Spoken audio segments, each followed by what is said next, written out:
Kashi news channel, सच है तो बोलेगा। वाराणसी के दाल मंडी में चल रहे ध्वस्तीकरण अभियान और दुकानदारों पर कथित अत्याचार के विरोध में समाजवादी पार्टी की ओर से सियासी हलचल तेज हो गई है। पूर्व मुख्यमंत्री अखिलेश यादव के निर्देश पर 11 सदस्यीय टीम गठित कर कार्यकर्ताओं को मौके पर जाकर स्थिति का जायजा लेने के लिए कहा गया था। वहीं इसी क्रम में चंदौली के सांसद वीरेंद्र सिंह जब वाराणसी पहुंचे तो उन्हें बाबतपुर एयरपोर्ट पर ही पुलिस प्रशासन ने रोक लिया। सांसद ने आरोप लगाया कि उन्हें बिना स्पष्ट कारण बताए नजरबंद किया गया। बता दें कि सांसद वीरेंद्र सिंह ने मीडिया से बातचीत में बताया कि वे पिछले 2 दिनों से दिल्ली में डिफेंस मीटिंग की स्टैंडिंग कमेटी की बैठक में शामिल थे। बैठक समाप्त होने के बाद वे वाराणसी के लिए रवाना हुए। उन्होंने कहा कि समाजवादी पार्टी के एमएलसी आशुतोष भी लखनऊ से आ रहे थे। जैसे ही वे लोग बाबतपुर एयरपोर्ट पहुंचे, आशुतोष को बाबतपुर चौकी पर बैठा दिया गया, जबकि उन्हें एयरपोर्ट पर ही रोककर हिरासत में ले लिया गया। वहीं वीरेंद्र सिंह ने कहा कि उन्होंने पुलिस प्रशासन से स्पष्ट कहा कि वे इस तरह की गिरफ्तारी स्वीकार नहीं करेंगे। उन्होंने पुलिस से आग्रह किया कि यदि थाने ले जाना है तो पुलिस की गाड़ी से ले जाया जाए। सांसद के अनुसार उन्होंने प्रशासन से यह भी कहा कि बिना मुचलका और लिखित कारण बताए वे थाने नहीं जाएंगे। उन्होंने जोर देकर कहा कि गिरफ्तारी और रिहाई के कारणों की जानकारी उन्हें दी जाए ताकि वे इसकी सूचना लोकसभा अध्यक्ष को दे सकें। वहीं दालमंडी क्षेत्र में चल रहे ध्वस्तीकरण अभियान को लेकर पहले से ही व्यापारियों और स्थानीय लोगों में आक्रोश बताया जा रहा है। समाजवादी पार्टी ने इसे दुकानदारों पर अत्याचार बताते हुए विरोध दर्ज करवाया है। फिलहाल पुलिस प्रशासन की ओर से इस मामले में आधिकारिक बयान का इंतजार है। वहीं इस घटनाक्रम के बाद प्रदेश की सियासत में एक बार फिर गर्माहट बढ़ गई है। के आदेश पर समाजवादी पार्टी के लोगों ने वहां जाने का फैसला किया। हम दिल्ली में थे क्योंकि डिफेंस कमेटी की स्टैंडिंग कमेटी की बैठक चल रही थी 2 दिन से। मैं वहां से खाली हुआ तो मैं दिल्ली से चला। हमारे आशुतोष भाई सदन में थे, सदन खत्म हुआ तो लखनऊ से चले और हम लोग जब पहुंचे हैं बाबतपुर तो इनको बाबतपुर चौकी पर बैठा दिया गया और हमको एयरपोर्ट पर ही अरेस्ट कर लिया गया।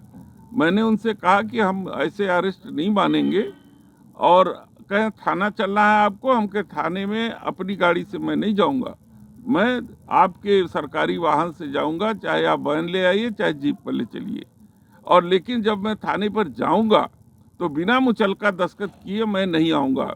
हमको मुचलका पे दस्तखत करना पड़ेगा और कारण बताना पड़ेगा कि क्यों आप अरेस्ट कर रहे हैं और क्यों आप छोड़ रहे हैं, ताकि मैं उसकी सूचना अपने जो है कि लोकसभा अध्यक्ष को दे सकूं और प्रिविलेज मांग सकूं कि क्या संसदीय परंपराओं में आज के समय में सांसद और विधायक के अधिकारों का हनन हुआ, खत्म हो गया है।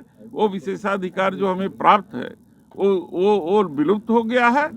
तो इस तरीके की कार्रवाई जब ये बात समझ में आई तो इन्होंने पता नहीं ऊपर किसी अधिकारियों से बात किया और फिर उसके बाद उन्होंने कहा कि नहीं क्षमा करिए, अब हम समाजवादी पूरी तरह से मालूम था एक जनप्रतिनिधि को उनको रोकना है, क्योंकि पूर्व में उनके अधिकारियों का वो निर्देश था। हमसे वो कह रहे थे जितने पुलिस के लोग थे कि हमारे अधिकारियों का निर्देश है सर, हमारी नौकरी की बात है, तो इसीलिए सर आप अगर उधर जाएंगे तो हमारे ऊपर कृपा करेंगे।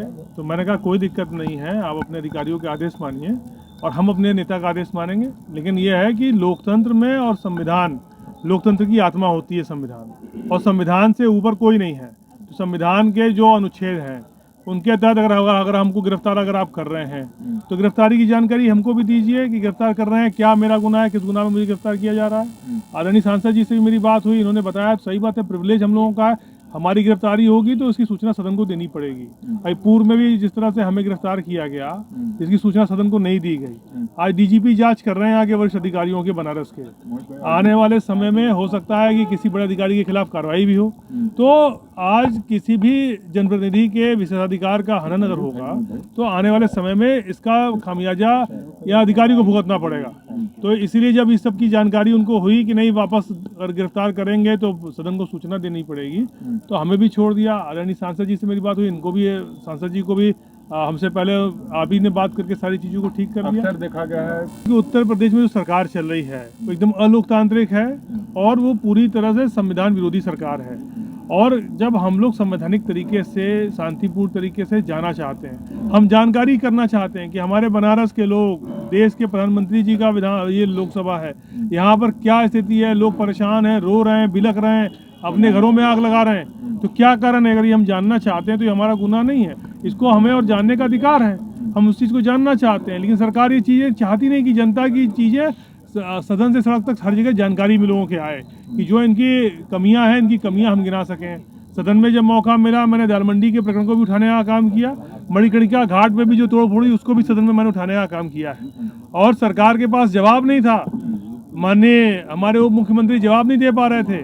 वो मंदिरों के और बताने लगे कहाँ कहाँ क्या काम किया, कहाँ कितनी लूट हो रही है, कहाँ क्या भ्रष्टाचार हो रहा है। इन सारी चीज़ों को लेकर हमने सदन में सरकार को नंगा करने का काम भी किया।